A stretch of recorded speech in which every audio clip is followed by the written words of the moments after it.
आज है घर में मुझे बहुत सारा काम और आज क्या मुझे तो रोज़ ही इतना सारा काम रहता है घर में।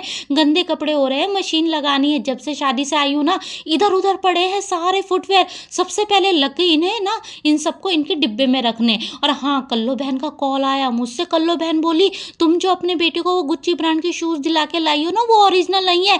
मैंने बोला, "हाँ, तो क्या हुआ? मैंने कौन-सा कह दिया कि वो ओरिजिनल ब्रांड है, वो गुच्ची की फर्स्ट कॉपी है। और वैसे भी ना मैं बच्चों को कल्लो ज़्यादा महँगा ना कपड़ा लेकर देती हूँ और ना ज़्यादा महँगा फुटवियर। ज़्यादा से ज़्यादा 2000 3000 इसलिए नहीं कि कल्लो मैं लेकर नहीं दे सकती, बल्कि इसलिए हर 2 महीने बाद ना मेरे बेटे के पैर का साइज़ चेंज हो जाता है। तो फिज़ूल में क्यों ज़्यादा महँगा खरीदना? और देखा जाए तो ना पहले कल्लो लोगों के पास सिर्फ़ 2 जोड़ी फुटवियर होते थे, एक घर के और एक बाहर आने-जाने के, तब भी लोगों का काम चलता था। और अब लड़की है तो हर सूट की मैचिंग हो रही है और लड़का है तो जीन्स के साथ पहनने के अलग, ट्राउज़र के अलग, कुर्ते पजामे के अलग, ट्यूशन के जाने के अलग, स्कूल के जाने का अलग। पता नहीं कहाँ जाकर रुकेगी ये दुनिया। ख़ैर कर लो, तुम ना इतना ना सोचा करो मेरे और मेरे बच्चों के बारे में। शूज़ रैक ठीक कर कर ना आ गई वॉशिंग मशीन लगाने। सोचा अभी घर में ना बहुत सारे काम बाकी है, जब तक उन्हें निपटाऊँगी ना ये कपड़े भी धुल जाएँगे। गंदे कपड़े हो जाए ना, सबसे ज़्यादा टेंशन मुझे इनको धोने की होती है। मशीन में ना कपड़े डालकर आ गई ये सारी सब्जियाँ और सारा सामान अपनी-अपनी जगह ठिकाने लगाने। कल शाम ना हस्बैंड के साथ चली गई थी सब्जी मंडी और 300 रुपए में ना झोला भर कर सब्जी आई है।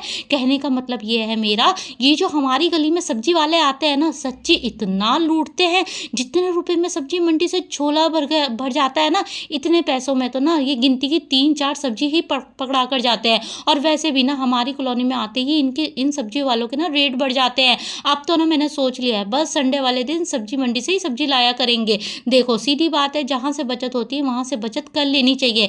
कभी-कभी ना सच्ची मुझे ऐसा लगता है मेरा ये घर है या काम का कुआँ। बस इस कुएँ में ना जब भी देखो काम ही निकलता रहता है। एक काम खत्म करती हूँ ना दूसरा तैयार रहता है मेरे लिए। और मैं घर में ना हर काम ये सोचकर करती हूँ कि ये लास्ट है, इसके बाद तो मैं बस आराम करूँगी। लेकिन गलत सोचती हूँ, ऐसा नहीं हो पाता, क्योंकि पता नहीं इतना काम करने के बावजूद भी ना ऐसा लगता है जैसे हफ्तों से सफाई ना की हो मैंने। पता नहीं हमारे घर में ही इतना काम है, ये सभी के घरों में इतना होता है। लो जी, अब एक बात और सुन लो। आ गया मेरी छोटी बेटी के स्कूल से कॉल। उनके स्कूल का टॉयलेट बिजी होने की वजह से ना वो कुछ बोल नहीं पाई, उसका सुसु ही निकल गया। और ना स्कूल से कॉल आया कि इसके कपड़े लेकर आ जाओ। और देखो मैं अभी कह रही थी ना कि मेरे पास ना एक काम खत्म नहीं होता दूसरा तैयार हो जाता है। हमेशा ऐसा ही होता है मेरा साथ। फिर क्या सारा काम बीच में ही छोड़कर ना निकल गई उसके स्कूल के लिए। और स्कूल है हमारे घर से 6-7 किलोमीटर। स्कूल पहुंच गई और बेटी के कपड़े चेंज करवाए, थोड़ा वेट किया, फिर उसके गंदे कपड़े लेकर निकल गई घर के लिए। बस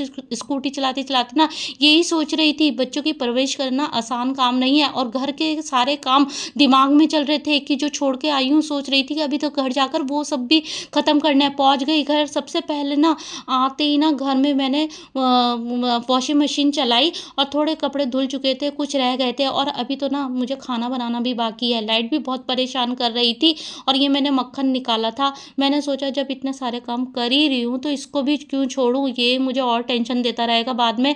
इसे भी ना मैंने सोचा लाओ रख देती हूँ, हल्की हल्की आंच पे घी निकलता रहेगा। फिर बहुत थक चुकी थी, थोड़ी हिम्मत करी और ये सोची थी एक सारे कपड़े ना छत पर लेकर जाने हैं। थोड़ी हिम्मत करके पहुंच गई ऊपर छत पर। धूप भी अब बहुत तेज वाली हो रही है। जैसे ही ऊपर गई ना मेरे पैर ही जलने लग गए, इतने जले कि बस। फिर देखिए कि आस पास में ना मेरे फुटवेयर रखे थे, फिर मैंने ना पटाख से वो अपने फुटवेयर पहने और तब मैंने ये सारे कपड़े फैलाए और अल्लाह का शुक्र भेजा कि आज मेरा काम निपट गया। अब बनाऊंगी लंच। इसी के साथ मेरा व्लॉग एंड होता है। अल्लाह हाफिज़।